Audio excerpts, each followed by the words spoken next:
Get it started. If you want to make your way to the Indica Arena tent, folks, David Heilpern will be sharing some interesting information. I believe it. Yeah, maybe, if we're lucky. Okay. Yeah. It's on you. You have a switch on the mic. It's a new one to five. Testing. Ready when you are. Yeah, well, we might kick off. Welcome, folks, to the Indica Arena tent. Our speaker today is David Heilpern. He probably needs little introduction. He is well known in the Northern Rivers. He was a magistrate for 22 years and more recently is educating a new cohort of lawyers at Southern Cross University. And he focuses on victims' rights, drug law reform, over-representation of Aborigines in the criminal justice system and environmental activism. So, please give a big Nimbin welcome to David. Thank you. Thank you very much. It's marvellous to be here. I hope everyone's having a great MardiGrass. Steve Bolt and I did our 34th legal advice session this morning. I've been here since the start of MardiGrass. Myself, Michael Balderstone and Bob Hopkins were the founders. I then went off and couldn't come here for a few years because being a magistrate you don't really go to MardiGrass. Trying to work from the inside, and now I'm the Dean of Law at Southern Cross University. I first came to Nimbin in 1973. My parents brought me here, and then I so fell in love with the place I came back when I ran away from home, and in fact I slept under the hall for a while. So whenever I go into that hall I think, well, you know, I could come back here. I could just sleep under here again and I think I'd be perfectly happy. I also think it's amazing to watch this festival develop. I mean, 5 years ago we didn't have a psychedelic tent, but I just went to one of the most incredible sessions there talking about Iboga, with a woman from Bellingen who spoke with such passion. It really reminded me of the early days of this festival where we had so much passion for drug law reform. And it's never changed for me. Whenever I have the opportunity to, I come to MardiGrass and speak particularly about the research that I'm currently doing through Southern Cross University about race, gender and the drug laws. Race, gender, class and the drug laws. And this is not a new focus. You know, people have been writing about the way drug laws have been used as part of class law for many, many years. But there is this attack that comes upon us, those of us who believe in drug law reform, where people say, well, aren't there more important things? Like, what about the environment? What about Gaza? What about international rights? What about Aboriginal land rights? What about a whole range of issues? Why do you keep harping on about drug law? And I think that the reason is because the truth is that touches on all of those issues. I'm no expert on hemp, but it is an environmental saviour for many people. I'm no expert on medicinal cannabis, but there is a reason there's been 1 million scripts since it became legalised. I'm not an expert on international law, but I know that America has shifted from being the policeman of the world on drug law reform to being a pioneer in legalisation and particularly the medical legalisation of cannabis. So all of this to me is very related. I think also that we know in our hearts that the way drug law is imposed is based, well, it's not fair. We start from that perspective and then probably work to see in what areas isn't it fair. And of course we can start with my breakfast this morning when the drug bus came through accompanied by 2 police cars to do drug driving testing on the roads in and out of Nimbin. This, as Steve Sorensen said last night, this is a great weekend to do a break and enter. This is a great weekend for those who are engaged in domestic violence and afraid of getting the police called. This is a great weekend for a whole range of things that, because all the police are here policing a law that is designed to destroy this festival, openly, designed to stop people coming here and celebrating and being activists for drug law reform. Why? On what sort of lame-brained mind would say, well, let's put all these resources, we know it's not a road safety measure, we don't have to go into that, but why put all these resources into policing these hundreds of police of the roads into here? And the answer can only be because the drug laws are being applied in a political manner. That's what's happening here. It's a question of resources. You know, this morning, Steve Bolton and I were talking about some possession. 7,000 people in New South Wales get charged with possession of cannabis each year. 7,000. That's more than all of Australia gets charged with sexual assault. Now, how does that make sense as an allocation of resources? There are 220,000 drug driving tests done randomly in New South Wales. 10,000 people a year will be caught. It's not about road safety. Nowhere, that 10,000, by the way, is more than the whole rest of the world combined for drug driving. Why? Because no one else does random drug driving tests for cannabis. Nowhere else in the world. It's an absurd policy. You go to America and you go, well, how do you stop people driving? Well, they say the same as you do for every other prescription drug. You stop them driving if they're driving under the influence. You don't randomly test people for Valium and anti-anxiety medication or anything else. Why should we do it for cannabis? I just want this t-shirt that everyone wears that says, just like every other prescription medicine. And then we would be right ahead of the eight ball. So, with that as the introduction, I wanted to start talking about gender. This is not my comfort zone, okay? So bear with me. I wanted to start talking about a case, and trigger warning, there's no kids here, which is good, but I'm going to talk about a sexual assault case now. So, a fellow by the name of Kramer, aged 22, in the year 2021, raped a woman. He pleaded not guilty. Margaret Caneen, who is a tigress of the defence bar in New South Wales, cross-examined the victim for 4 days in a 2-week trial. At the end of that trial, the jury took very little time to find this private schoolboy from the North Shore of Sydney guilty of sexual assault. He was sentenced not to a jail term, not to a suspended sentence, but to a good behaviour bond for 2 years. Meanwhile, on the same day that he got sentenced, I was involved in a case, not as the lawyer, but I knew the person, called Edwards. He had had a business during COVID that had failed, and he met a person he thought was interested in buying a little bit of some drugs that he sold to. Turned out to be an undercover police officer, and as is usual, he asked for more, and in the end, he supplied him with $15,000 worth of cocaine, cannabis, and methamphetamine. So here we have 2 crimes. One is a sexual assault with a real victim, a person whose life has been changed, obviously to their detriment, who in her victim impact statement said she struggled to go out, struggled to have a social life.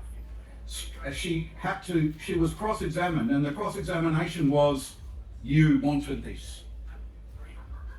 So what happens to Mr. Edwards in those circumstances? He gets 2 years and 9 months imprisonment. 4 kids, no prior convictions, supply of prohibited drug. How have we got to this point where drug offences lead to those sorts of sentences and sexual assault cases don't? How have we got to the point where, for example, and this is from 3 years ago, where the drug squad on the north coast of New South Wales had 27 officers and the child sexual abuse squad had 3. What is going on with our criminal justice system in that it no longer represents in any way the community values that it's meant to serve? I mean, everybody knows that drugs can cause harm. Of course they can. So can chocolate, so can petrol, so can a range of different things.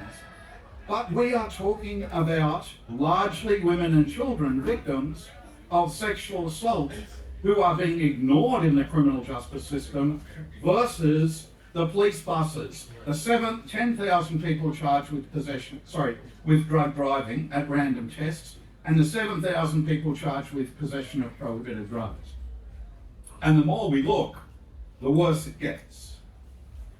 So, I guess starting from that point, you have to ask yourself about gender and drug laws. Like I said, it's not an area that I'm terribly comfortable writing about, and I think it's something that some feminist academics could do some great work on. But I'm certainly kicking the balls down the road. Let's start with a little bit of history. We know that the initial drug laws in Australia were overwhelmingly to do with race. We know that because it was open and exact in the language that was used. The opium rules were brought in to stop Chinese people using opium. They were actually only ever policed onto Chinese people living in Australia. We know that in the south of America, the cannabis laws were brought in to do with Mexicans and Negroes, terminology of the era, who were working in the fields in the deep south. We also know by looking at the profile of those who are in jail in Australia for drug offences, who they are. Let's have some guesses. Any guesses? Aboriginal people make up 49% of those incarcerated for drug offences in Australia, yet they make up 5% of the population. Now, how does that work? We know that just over 80% of those who are in custody for drug offences never finished year 10. So what we're doing is we're locking up black, ill-educated people for drug offences. They are the ones who are bearing the burden of our drug laws. That should not be a surprise to anyone. I just heard Nadelman speaking about exactly the same thing in America, that drug laws were really being utilised to lock up black Americans and ill-educated city-dwelling black Americans more than anything else. But in Australia, we're taking this to the nth degree. So we all know that there's a cannabis cautioning system. The cannabis cautioning system means that police have discretion. Let me stop by saying this. Anytime any law starts with the words, the police have the discretion, you know that they are going to apply the same discretion they apply to everything else to those laws. What do we see with offensive language charges? 93% of those charged with offensive language charges are Aboriginal Australians. So what do we expect when we bring that in for cannabis cautioning? If you live in the eastern suburbs of Sydney, you are 112 times more likely to be given a caution than you are than if you live in Western New South Wales for cannabis. Wow, what does it tell you? What does it tell you when the police target hippies for drug offences? Well, we are used to this in this area. Those of you who get a chance to watch a movie called Nearly Normal Nimbin, one of the 3 hours of that program is dedicated to the way the drug laws and drugs were applied to this scene in this beautiful valley. And there is 2 scenes that really stick in your mind. The first is at the first MardiGrass, Bob Hopkins walked up and got himself arrested for cannabis. Meanwhile, the filmmakers, Paul Tate and Jenny Kendall, who are here, interview a woman who says, well, I've been trying to get the police to take a statement from my daughter who was abused. This is in 1990, and it wasn't taken. Meanwhile, the helicopters right through the 80s and the 90s and even to this day hover around these areas trying to find plants. Why? Who are the victims of this crime? Who are the victims when drugs are even supplied? They're people who want something. That's the kind of victim I want to be. If I'm going to be a victim of crime, let it be supply prohibited drug, please, now. I mean, gee, some tomato plants were just given out committing that offence a moment ago. But there's another scene that really is a stark reminder of the way law enforcement works when it comes to drugs. And that is that they raided Tuntable Falls community. They put 17 men into a cattle truck and drove them from Tuntable Falls to Lismore Lockup. And you can see in nearly normal Nimbin the footage of these guys hanging on to the bars of a cattle truck being taken from Tuntable Falls to Lismore. So historically, the way drug laws are applied has nothing to do with harm and everything to do with gender, in the sense that it is to the detriment of much more important laws, to do with race in terms of who is being arrested, who is being locked up, how discretion is being applied. And of course, it is to do with class in the sense that these people are generally ill-educated and from lower socioeconomic backgrounds. And that's the way our criminal justice system works when it comes to drugs. What does all of that mean in terms of drug law reform? Well, a few years ago, I did a study asking myself, well, what are the factors that lead to real drug law reform?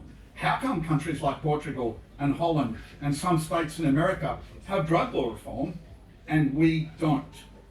How come some states and territories inch towards it and we don't? What are the common denominators? Well, here they are. The Murdoch press. It's no surprise that there is no Canberra Times owned by Rupert Murdoch. And that's the state that has gone furthest in decriminalisation of drugs. And if you do a map throughout Europe and America and ask yourselves, which states/countries have led to drug law reform? Oh my goodness, Murdoch has less and less of the market the more progressive those places get. That's the first thing. The second thing is that where there's been drug law reform, there is always a senior or head of police who supports that drug law reform. That has been completely lacking in New South Wales and indeed Australia throughout my life of activism. The police associations and the police themselves desperately oppose every step of the way drug law reform, every change, and publicly. And this isn't just the police association, the union, this is the police commissioners who dare to speak on an issue of public policy. And why? Why are they so keen to stop drug law reform? This is their empire. The drug law, well, for example, drug driving, the 220,000 tests, who pays for them? Road Safety New South Wales pays for them. Every test is a dollar transfer of money from road safety to the police service. They make money out of doing these tests. I don't mean they personally put it in their pocket, but their budget is increased by these tests. How can that be that we've allowed a system? No wonder the police love drug driving laws. No wonder they're the ones who oppose any change so that we actually catch up with the rest of the world who doesn't do random testing like that. So what we're looking at is a situation where, without being too conspiratorialist, where you have the Murdoch press and where you have the police against change, it just doesn't seem to happen. Now, of course, what's happened in the meantime is we've had medical marijuana. We've also got legalised psychedelic assisted therapy. What's the barrier for people to access those? Money. If you have $30,000 to $50,000, you can travel to Melbourne and you can get psychedelic assisted therapy. You're not stuck like the rest of us, mumbling around the paddocks, saying, where's that fucking mushroom now? If you've got money, and less so now because it's getting cheaper, but if you've got money, you can go to a proper cannabis doctor who will really assess your needs and get the turbines right and do all the stuff that needs so that your medication matches your ailment. But for the rest of the people, well, if you want to do psychedelics for whatever reason, you're stuck with the black market or the paddock launch. If you want to smoke cannabis and you don't, for whatever reason, or can't get a prescription, then you're stuck with the hemp embassy, which isn't all bad, but nevertheless, it's illegal, and your access is likely, much more likely, to lead you to imprisonment than access for the wealthy. So we have drug laws based on race, on class, on whether you're a hippie or not, on whether you've got money or not, of how educated you are, of the colour of your skin, and that's what determines the way our drug laws work. So that's the nature of the research that I'm engaged in at the moment. And the beauty of Nimbin, of course, and of MardiGrass is it's never a one-way communication. So I'd really love to know your thoughts on where we go from here. I mean, I am so sick of this shit. Drug law reform, yes, it's important. We know it's important. But I thought we would have got here by now. I mean, after all, if America largely has, if Portugal has shown the way, if the ACT has decriminalised all drugs, not just cannabis, psychedelics, heroin, cocaine, possession, $100 fine, go away. If nowhere else in the world apart from Australia does random drug driving tests like we do, then where do we go from? And we know that the basis of this is racial, is class, is education, is whether you're a hippie. Oh, I forgot to say one thing. Drug driving tests. Where are the two areas that 80% of the testing gets done? Yeah. Northern Rivers. Western Sydney and Northern Rivers. Let's not go to Mossman. We might pick up a bit too much cocaine.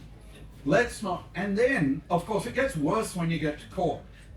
Because the study, I've got a student at the moment analysing how, I'm sure if you know, if you go to court for a drug driving offence, you can get what's called a Section 10, which means that you get to keep your licence and there's no fine. It's sort of like a grovel. I'm guilty, but have pity on me for the following reasons, and the court will say yes and do that.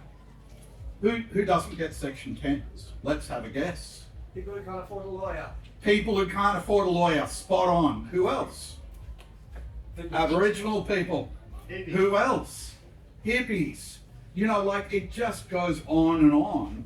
So when people say to me, and then I'll open it up for questions or thoughts or comments, when people say to me, well, drug law reform, you're just talking about giving people the power or the ability to get high. It's much more than that. This is a battle to change the world for the better. And if we're going to pick our battles, we might as well pick the ones that we care about, that affect the people that we know and love, that affect the area that has brought so much to the world. Let's see if we can finally get things changed. Because I'm sure we're all really frustrated as hell with where we are now. So, I hope that wasn't too much of a general spray and that we can have some good discussion, questions, thoughts from really the people who know as much about this topic as I do, and that's you. We've got a question up the back. Microphone's on its way. Less of a question, more of a statement. After seeing people talk I don't smoke weed, but I saw one of the discussions at MardiGrass in 2018, and in 2019 I went to MardiGrass and I refused to lick the stick, and it sort of blew their minds. But they then took me to anyway, I got basically they said you can't drive for 24 hours, and then I had to go to court, and when I went to court, I said, as I was advised by the people in the legal thing, they were like, just say it's a political protest. And I did that, and I got a Section 10, and I walked, and I didn't get any fine or anything else or anything on my record. So what I want to say is, I think that we need to leverage our privilege. If you have the capability to go to court and represent yourself and to put yourself in the teeth of this thing, we need to break the law to change the law. That's what I reckon. Thanks. You know, reflecting on what you said, it's a very risky tactic. And I'll give you an example that will probably make you shudder slightly. Does the name Desi Freeman mean anything to you? Okay. So, how did Desi Freeman get radicalised to this point of, you know, the other area I research is sovereign citizens. You've probably seen me on TV and radio talking ad nauseum about it because it's much more popular than drug law reform. Desi Freeman was driving and got pulled over for a speeding offence and a used mobile phone offence. He was given a ticket for the speeding offence. Then he was asked to blow to do a blow test, an alcohol test, which he did and passed. And then he was asked to lick the stick. Now, he was pretty paranoid by this stage, even though he had no criminal record. And he said, no, I do not want you to have my DNA, which is sort of a little bit, you know, post-COVID paranoia, but let's leave it at that. They said, fine, we'll send you a ticket. He drove off. The penalty for driving with a detectable level of THC in your system, the minimum penalty, the one most applied if you're going to get a penalty, is 3 months.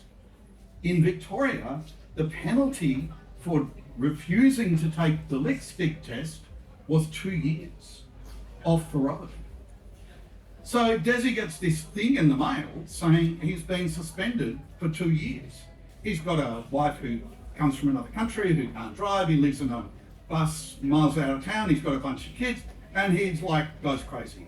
He goes to court, he threatens to arrest the magistrate. You can read all about it in the eventual, so then he goes to the county court, then he goes to the Supreme Court, and the Supreme Court ends up saying, and I'm not quoting deliberately here, exactly here, the Supreme Court ends up saying, we agree this law is completely stupid. How come if you refuse a test, the penalty is like 5 times, my maths is bad, 8 times greater than if you fail the test. That's what the law is, and you're off the road for 2 years.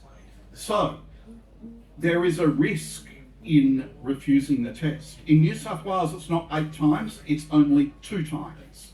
But the penalty, minimum penalty for that offence is 6 months, with the automatic period being 12, that is failing to take the lick stick test. Whereas failing it, the automatic period that you get, like, without going to court is 3 months, and same at court. So, there's risks in doing that. But isn't that an unspoken piece of history that Desi Freeman's radicalisation started with a drug driving test? I find it bizarre, particularly because my 2 areas of main interest are drug law and sovereign citizens. And there they go, connected, almost magically. But yes, so I never advise people not to take the test for that reason. There's a risk. Further questions or thoughts? David, one of the areas you mentioned was the police association having I suppose that this tied in with the state government, for want of a better word, and they're using it as a revenue raiser. Yes. How do you get to publicise that to make it more accessible to people who just don't know that situation? Look, can I suggest that you go and have a look at Drive Change MC, which is a website.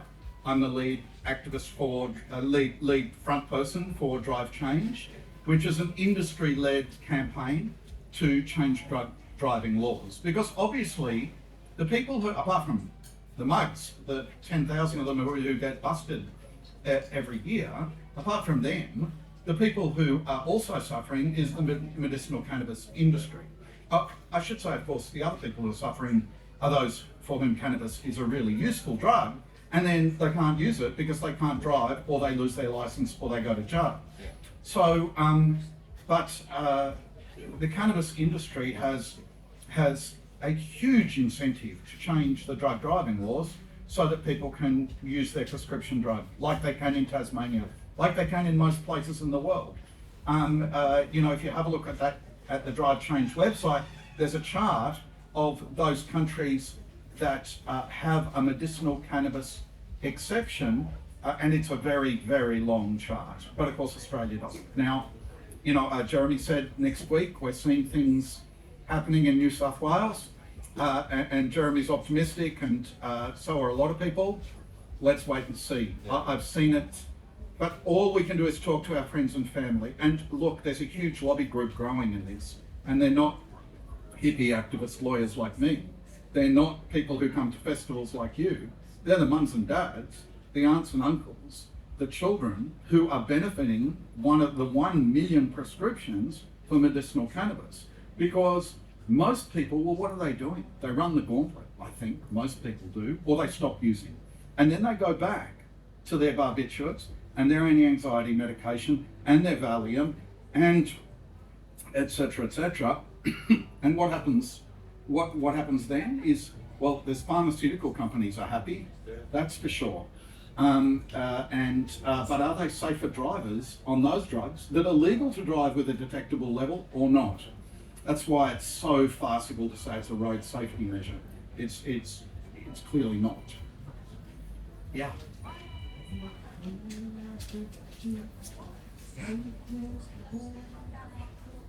I want to say two things. One, a friend of mine, Jim Nutter, he and I used to smoke joints like more than 50 years ago. He's quite a thinking guy.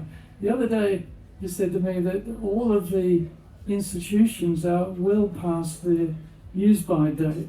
And I'm very much in favour of doing a complete, total, 100% restructure of every management system on this planet. What are your thoughts? Well, yes, I